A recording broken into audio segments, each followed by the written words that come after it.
আল্লাহ তাআলা কিয়ামতের দিন সাইয়েদনা নূহ আলাইহিস সালামকে বলবেন, নূহ তুমি কি দাওয়াত পৌঁছিয়েছো তোমার উম্মতের কাছে?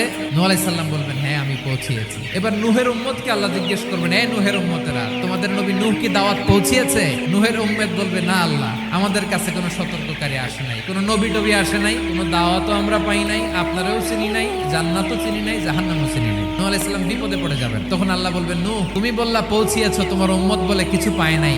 নূহ তোমার কি কোনো সাক্ষী আছে? নূহ আলাইহিস সালাম বলবেন, আছে। কে? উম্মতে মুহাম্মাদ। তখন আমরা বলবো, আল্লাহর নবী নূহ আলাইহিস সালাম তিনি আপনি যা যা বলেছেন ঠিক তা তার উম্মতের কাছে পৌঁছে দিয়েছে। এবার নূহের উম্মতের সাথে আমাদের ঝগড়া লাগবে। তারা বলবে, তোমরা আসছো আমাদের হাজার হাজার বছর পরে, তোমরা কি করে জানলা? তোমাদের সাক্ষী ধর্তব্য হবে না। আমরা তখন বলবো, আমাদের কোরআনে তোমাদের নবীর নামে আল্লাহ তাআলা একটা সূরা নাজিল করেছেন, সূরাতে নূহ। দিন-রাত এক করে তোমাদের কাছে তিনি দাওয়াত পৌঁছেছেন। তোমরা কানের মধ্যে হাত দিয়ে রাখতা, চেহারাটা কাপড় দিয়ে ঢেকে রাখতা, আল্লাহর নবী নূহকে পিটিয়ে ছালা দিয়ে পেঁচিয়ে তোমরা পাহাড়ে তুলে রেখে আসতা। সব আমরা জানি। আমরা যখন বলবো এই কথা, নূহের উম্মত চুপসে যাবে। তখন আমরা সত্য বলেছি কিনা এটা আল্লাহ তাআলা জানতে চাইবে বিশ্বনবীর কাছে। তখন বিশ্বনবী আমাদের পক্ষে সাক্ষী দিবেন। আওয়াজ করে বলেন আল্লাহু আকবার।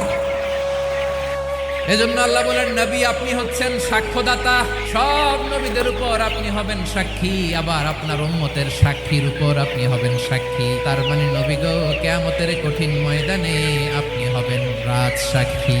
আমাদের মাঝে র্যাগিং এর বিষয়ে ছোট্ট একটি ভিডিও নিয়ে আসলাম। এই যে দেখেন, র্যাগিং মেশিন দিয়ে আমরা লিডার নাড়াচ্ছি।